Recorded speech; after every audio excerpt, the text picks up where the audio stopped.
अंधेरीमधल्या पश्चिम द्रुतगती metro station परिसरामधल्या CNG पंपावर वाहनांच्या लांबच लांब रांगा लागलेल्या आहेत। या सगळ्याचा आढावा घेतलेला आहे आमच्या प्रतिनिधी मयुरी ओंबासे हिने।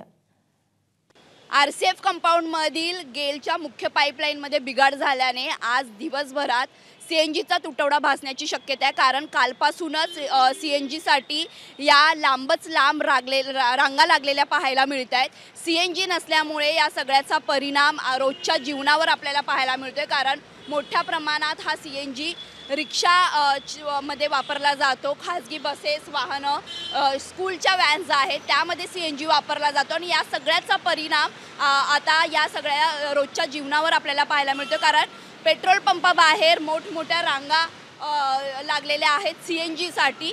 सीएनजी नसल्यामुळे या परिणाम होतोय आणि त्यामुळेच आता हा सीएनजी कधी मिळेल या प्रतीक्षेत हे सगळे वाहन चालक या रांगेत उभे आहेत आणि त्याचसाठी आता सीएनजीची पाईपलाईन जी आहे फुटलेली ती पूर्ववत व्हावी अशी सगळ्यांची इच्छा आहे। कारण जर सीएनजी मिळाला नाही तर मोठ्या प्रमाणात सगळ्यांच्याच म्हणजे जे चाकरमानी आहेत, शाळेत जाणारी मुलं आहेत, रोजच्या कामासाठी जाणारी माणसं आहेत, सगळ्यावर याचा परिणाम होईल आणि कुठेतरी त्यांचं जे रोजचं गणित आहे ते बिघडेल। त्यामुळे ही जी पाईपलाईन फुटली ती पूर्ववत व्हावी अशी सगळ्यांची मागणी आहे आणि लवकरात लवकर ती पाईपलाईन पूर्ववत व्हावी, नाहीतर याचा मोठा परिणाम मुंबई, ठाणे आणि नवी मुंबईच्या लोकांवर होऊ शकतो। व्हिडिओ जर्नलिस्ट गजाननसह मी मयुरी ओंबासे, एबीपी माझा, मुंबई।